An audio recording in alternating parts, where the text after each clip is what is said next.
Hello friends, welcome to my channel. तो friends, आज हम बात करेंगे नेकलेस ऑफ डायमंड्स स्ट्रेटजी के बारे में। पर बिफोर वी बिगिन हम लोग बात करेंगे चाइना की स्ट्रेटजी स्ट्रिंग ऑफ पर्ल्स के बारे में।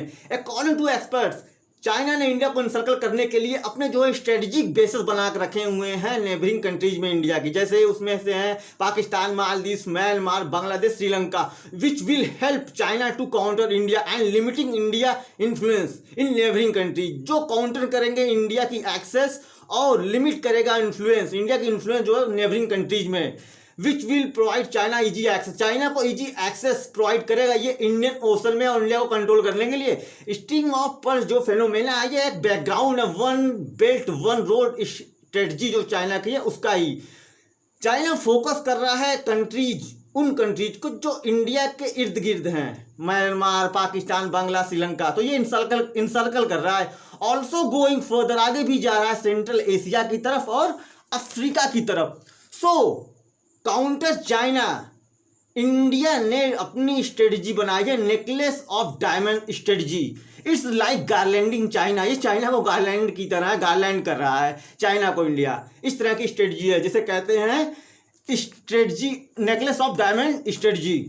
सो पीएम नरेंद्र मोदी जो सिंगापुर गए थे, वहां पर उन्होंने चांगी नेवल बेस के लिए जो है एग्रीमेंट की थी सिंगापुर में, where Indian navy get direct naval access, जहां पर इंडियन नेवी जो है डायरेक्ट एक्सेस अब हमारी नेवी को मिल जाएगा चांगी नेवल बेस पर, जहां पर हम अपनी वॉरशिप रिफ्यूल कर सकते हैं, रीआर्म कर सकते हैं थ्रू साउथ चाइना सी के थ्रू, जो हम जाते हैं यहाँ से सेलिंग करते हुए वहां पर। और दूसरा हम लोगों की एक्सेस, हम लोगों की है सबांग पोर्ट, इंडोनेशिया का एक सबांग पोर्ट है, वहां पर उस पोर्ट पर इंडिया को मिल चुकी है मिलिट्री एक्सेस 2018 में ही। स्ट्रेटजिक पोर्ट है ये बहुत बड़ा, सबांग पोर्ट, इंडोनेशिया। और वहां पर एक फेमस चोक पॉइंट है मलक्का स्टेट, वहां पर मोस्ट सिग्निफिकेंट एग्रीमेंट ये हुई है इंडिया ऑफ मलक्का के थ्रू, जो है कि ये इंडोनेशिया बहुत ही मायने रखता है। और large chunk of trade crude oil का और पास होता है चाइना को यहाँ से। 60% जो है स्टेट ऑफ मलक्का से चाइना बिजनेस करता है, 60%। तो इंडिया ने यहाँ भी अपने पोर्ट बना लिए हैं। Indian naval ships INS Sumitra visited Sabang port. Sumitra जो हमारी INS जो शिप है, नेवल शिप, सुमित्रा विजिट कर चुके हैं वहां पर। और तीसरा है डुक्म पोर्ट ओमान। डुक्म पोर्ट ओमान में भी हम लोगों को एक्सेस मिल चुकी है। डुक्म पोर्ट स्ट्रेटजिक मिलिट्री एक्सेस वहाँ पर भी हमारा हो गया है, हम लोग वहाँ पर भी जा सकते हैं। जो इसका में जो है 2018 में वहाँ पर हमें एक्सेस मिला था। Located in south eastern seaboard of Oman, जो ये साउथ ईस्टर्न सी बोर्ड पे ओमान के लोकेटेड है। और विच प्रोटेक्ट, जो इंडिया का इंटरेस्ट प्रोटेक्ट करता है western side of Indian ocean.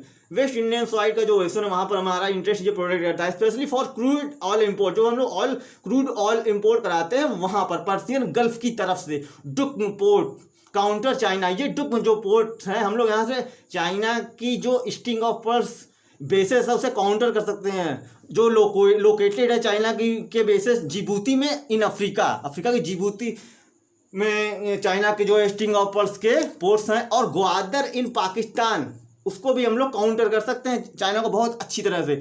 अब यहाँ आती है बात चौथे नंबर की, जो अजम्पशन आइलैंड है सीचेल्स का, वहाँ पर इंडिया डेवलप कर चुका है अपनी नेवल बेसिस को सीचेल्स में। ये एग्रीमेंट हुई थी 2015 में, जब हमारे प्रधानमंत्री ने दौरा किया था काफ़ी देशों का। Both countries continue work project, दोनों कंट्री जो इस प्रोजेक्ट पर काम कर रही हैं अभी तक, which gives military access to India. India को मिलिट्री एक्सेस सीचेल्स में भी मिलेगा, बहुत ही अहम बेस रहेगा ये नेवल बेस इंडिया का सीचेल्स में। और वहाँ पर स्ट्रेटजिक प्रेजेंस जो है बढ़ती जा रही है हमारी इंडियन ओशन में, हमारी भी सीचेल्स में नेवल बेसेस के थ्रू। और बता दूं आपको, आल्सो इन अफ्रीकन कॉन्टिनेंट भी देखिए वहाँ से आ जा सकते हैं वहाँ पर, तो वहाँ पर भी हमारी एक्सेस जो है बढ़ रही है।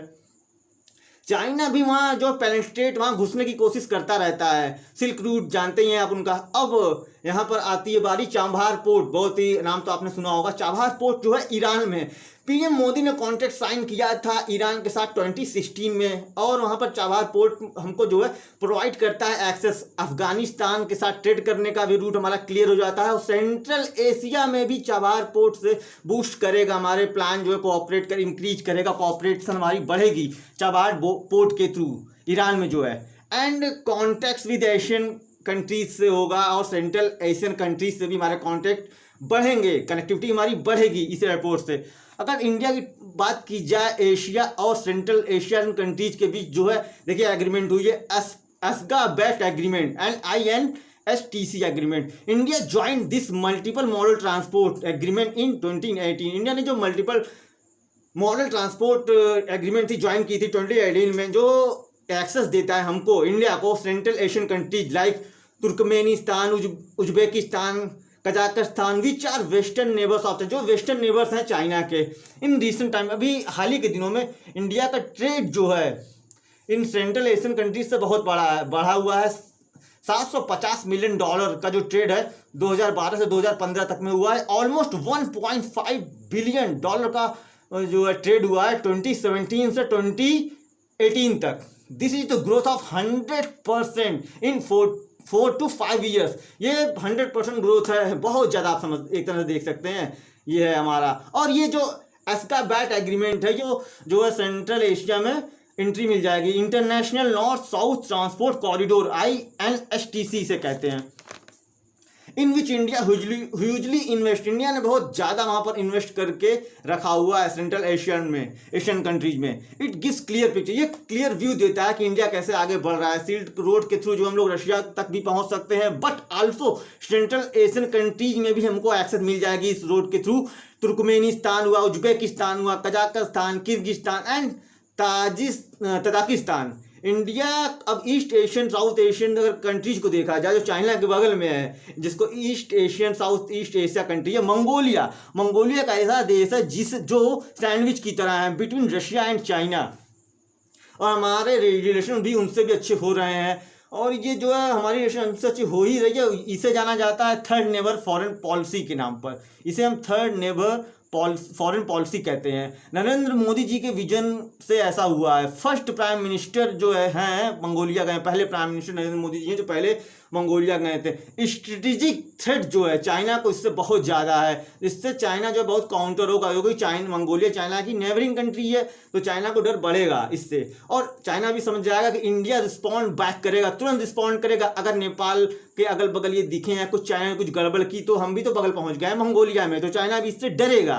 ठीक है, तो मोदी जो अनाउंस किए हैं, मोदी जी ने अनाउंस किया 1 बिलियन मंगोलिया को कंस्ट्रक्शन के लिए $1 बिलियन जो है वहाँ दे रहे हैं, और जो है पहला ऑयल रिफाइनरी वहाँ पर कंस्ट्रक्शन होगा यूजिंग इंडिया क्रेडिट, इंडिया के पैसों का इस्तेमाल होकर। अब जापान की बात करो, जापान भी नेबरिंग कंट्री जो चाइना से, इसकी प्रॉब्लम्स होती ही रहती हैं, आज में आप भी सुनते होंगे। तो मोदी जी जापान में 2014 में गए थे, वहाँ एलिवेट किया थी, रिलेशनशिप को आगे बढ़ाई थी स्पेशल स्ट्रेटेजिक ग्लोबल पार्टनरशिप के तहत। और यही नहीं, जापान इंडिया जो है सिविल न्यूक्लियर एग्रीमेंट भी साइन कर चुके हैं 2016 में। Major achievement for Modi government, ये बहुत बड़ी अचीवमेंट मोदी गवर्नमेंट के लिए। और आगे बढ़े तो फर्दर जो जापान और इंडिया साथ काम कर रहे हैं changing Asia Africa growth corridor को, ये भी चेंज होगा। और देखा जाए तो ये चाइना को पूरी तरह से काउंटर करने का हमारा प्लान है। इसके तहत 1 बेल्ट 1 रोड इनिशिएटिव को काउंटर करेंगे इंडिया और जापान वगैरह सब मिलके। तो अब पूरी तरह से देखा जाए तो चाइना से फंसता जा रहा है, और चाइना पूरी तरह से अपसेट है। जापान ने ज्वाइंट स्ट्रेटजी मूव जो अपनाया है भारत के साथ। और वियतनाम की बात करें तो वियतनाम को तो आप जानते हैं कि चाइना का पक्का दुश्मन है। अभी उस हाल ही में शिप उसकी डुबा दी थी चाइना ने, तो वो भी भड़का हुआ है। तो उससे भी हमारी रिलेशनशिप बहुत अच्छी है, स्ट्रेंथिंग, हमारे जो स्ट्रेंथ बढ़ रही है वियतनाम के साथ। और मोदी जी ने जो विजिट किया था वियतनाम को 2016 में, आफ्टर 15 सालों के बाद चाइना इससे भी खड़बड़ा गया है। Comprehensive strategic partnership India and Vietnam अभी चल रही है। इंडिया एंड वियतनाम ने होल्ड की थी ज्वाइंट मिलिट्री एक्सरसाइज, तब भी चाइना जो है बहुत खड़बड़ाया था, बहुत गुस्सा हो गया था, बहुत परेशानी में था चाइना उस समय। नियर साउथ चाइना सी के बगल में ये मिलिट्री एक्सरसाइज हुई थी इंडिया और वियतनाम की। और आपको बता दूं कि ब्रह्मोस मिसाइल भी डील हुई थी, वियतनाम को देने के लिए बातचीत चल रही थी, डील हुई थी ब्रह्मोस मिसाइल इंडिया की, जो रशिया इंडिया ने मिलकर बनाई है। और उसके बाद हम बात करते हैं, देखिए वहाँ पर पेट्रोलिंग के लिए इंडिया ने जो बोट्स वगैरह दिए हैं गार्ड करने के लिए उसी में, साउथ चाइना सी है वहाँ पर वियतनाम को, उससे भी चाइना गुस्से में था। तो ये सब तो होना ही था। एंड रिसेंट टाइम्स अभी हाल ही में इंडिया को ये समझ लीजिए कि वियतनाम जो है एक डायमंड है in India's necklace of diamonds में, एक डायमंड की तरह काम करेगा, which will maintain balance of power in south east Asia region, balance करेगा पावर को साउथ ईस्ट एशिया रीजन में फ्रेंड्स। तो फ्रेंड्स आपको क्या लगता है, what do you think about that? Okay friends, इसको जो है आप कमेंट सेक्शन में जरूर बताएं। तो friends this is the end of the video, don't forget to like share and subscribe. Thanks for watching.